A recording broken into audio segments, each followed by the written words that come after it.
Welcome. Welcome to Strength for Yogis Beyond the Mat. Yoga is medicine for the soul, but it's not enough to keep your bones and muscles resilient and strong. Yoga is an excellent practice for mobility, flexibility, core control, awareness cultivation, quieting the mind. But it doesn't fully develop all muscle groups to provide the resistance intensity needed for optimal muscle hypertrophy, balanced strength, or optimal body composition. And it doesn't load the bones enough to prevent age-related decline. The truth is, yoga is primarily a spiritual practice, and through the practice of asana, which are the postures, we strengthen our temple to make it a fit vehicle for our soul. And I've always said this, please don't rely on your yoga practice for your physical fitness. The fact is, everyone, both men and women, naturally lose muscle and strength with age. If you're over 50 and committed to your yoga practice, that's already a powerful foundation. And to create a resilient and strong body, we need to supplement yoga with targeted strength and power training. While yoga strengthens many postural and stabilizing muscles, the following muscle groups tend to be a little underdeveloped or undertrained. Our glutes, gluteus maximus, gluteus medius, and underneath it gluteus minimus. Yoga uses the glutes for stabilization, but rarely in full hip extension or under load. To strengthen them, we'll be practicing deadlifts, hip thrusts, kettlebell swings, and squats. Our upper back, rhomboids, rear deltoids, and mid traps. To get stronger, we'll exercise bent over rows, standing Y lifts, dumbbell lateral raises. Biceps, really important for those of us with hyperextended elbows. Yoga involves isometric arm strength, but no elbow flexion under resistance. Here come the bicep curls. Chest, triceps, in general shoulders and lats, although Chaturanga Dandasana, for those of you still practicing it, offers some chest engagement, it's not enough for development or volume. So we'll practice push-ups, dumbbell bench presses, overhead presses, tricep dips, deadlifts, and bent over rows. Quadriceps, the front of our legs, worked in standing poses, but not through deep loaded knee flexion as in squats.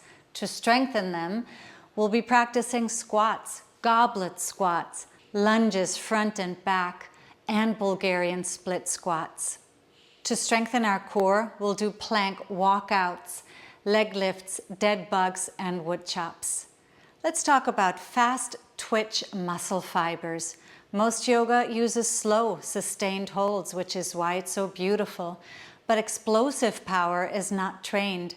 This is where plyometric training comes in. Box jumps, jump squats, side hops, jumping jacks, star jacks, mountain climbers, switch leg jumps, sumo squats, and speed skaters.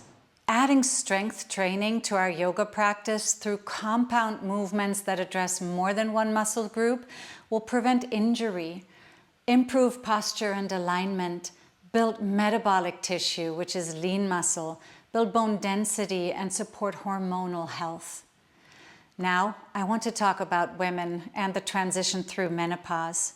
This is a stage in our lives where we need more than flexibility and flow.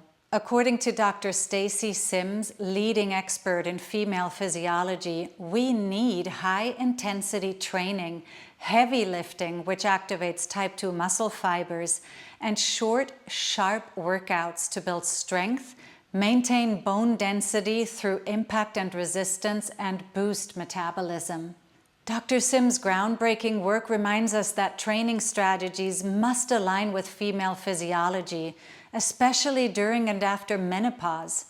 Men's hormones, compared to women's hormones, stay relatively stable. Women, on the other side, face fluctuating and declining levels of estrogen and progesterone that pretty much flatline after menopause, which impacts recovery, bone density, and muscle mass. Traditional training programs designed for men often lead to overtraining or even underperformance in women. Women over 50 need strategic workouts that prioritize recovery, stimulate type 2 muscle fibers, and support hormonal shifts and build bone density. And in Dr. Sim's words, women are not small men. Here's the thing. As the hormone estrogen drops as early as 35 to 40 years old, perimenopause, it plummets in postmenopause. Without estrogen, our muscle mass declines, our bones lose density, we lose about 1/5 of our bone mass postmenopausally, which is why we need multidirectional jumping, bounding side to side, and impact exercises. If you're diagnosed with osteoporosis, just skip the jumping or take it real easy on the jumping. Without estrogen, we become more insulin resistant, which results in weight gain.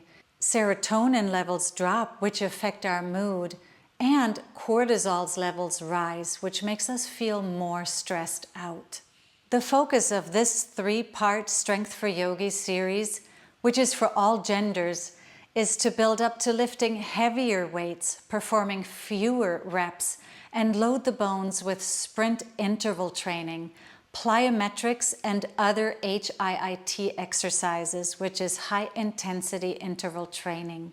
Here are some of the benefits. Increases metabolic rate, improves posture and stability, stronger bones, improves cardiovascular health, maintains lean muscle and reduces fat, and improves immunity. In this 3-part Tabata series, inspired by the work of Gabby Reese and Dr. Stacy Sims, we'll train smarter, not longer. We'll be building strength, agility, and bone health in ways yoga alone can't provide.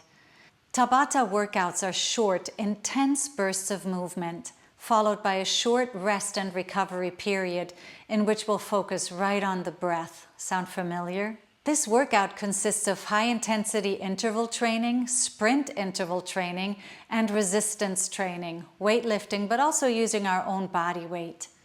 The intention behind these workouts is to protect us for decades to come so that we can live independently in our 80s and 90s and still reach for stuff in the upper cabinet and still pick stuff off the floor or carry our grocery bags up the stairs.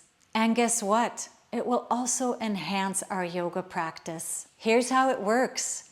We use maximum effort for 30 seconds and rest and recover for 15 seconds and go right into the breath. There are 16 exercises in one module, and this adds up to about 13 minutes with just a short warm-up. If this is your only movement practice of the day, I suggest repeating it maybe twice for about 25 minutes, or perhaps 3 times for about 40 minutes. You don't have to do this daily though. 3 times a week is enough to change your body composition and improve bone health. And let's be clear, we are not substituting our yoga practice with exercise.